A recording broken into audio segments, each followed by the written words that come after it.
Jésus de Nazareth a passé de lieu en lieu, faisant du bien. Acte 10, 38. Il a nourri des foules, guéri des malades, et même ressuscité des morts. Sa voix a calmé la tempête, ses paroles ont redonné espoir à beaucoup. Manifestement, Jésus était plus qu'un prophète, bien plus qu'un homme. Pourtant, ce vendredi soir, après le drame de la crucifixion, Jésus a été enveloppé d'un suaire et déposé dans un tombeau taillé dans le roc. C'est là que les femmes l'ont vu et l'ont laissé pour le temps du sabbat. Ses disciples sont dans le deuil et pleurent. Marc 16, 10. Tous sont bouleversés par la fin tragique de leur maître.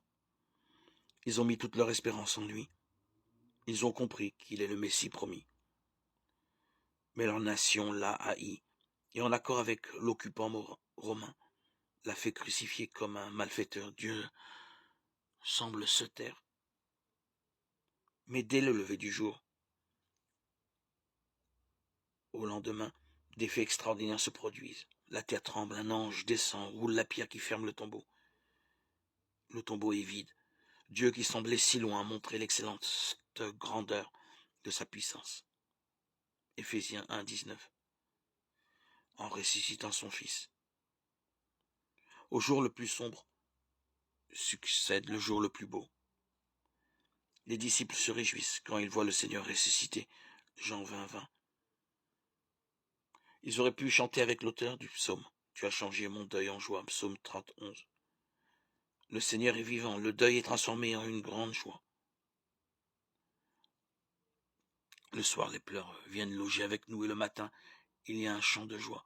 Psaume 35. Jésus nous dit, vous serez dans la tristesse, mais votre tristesse sera changée en joie. Jean 16, 20. Louons Dieu.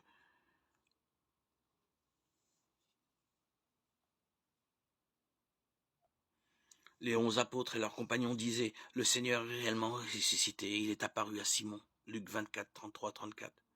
Celui qui a ressuscité le Christ d'entre les morts vivifiera aussi vos corps mortels. Romains 8, 11.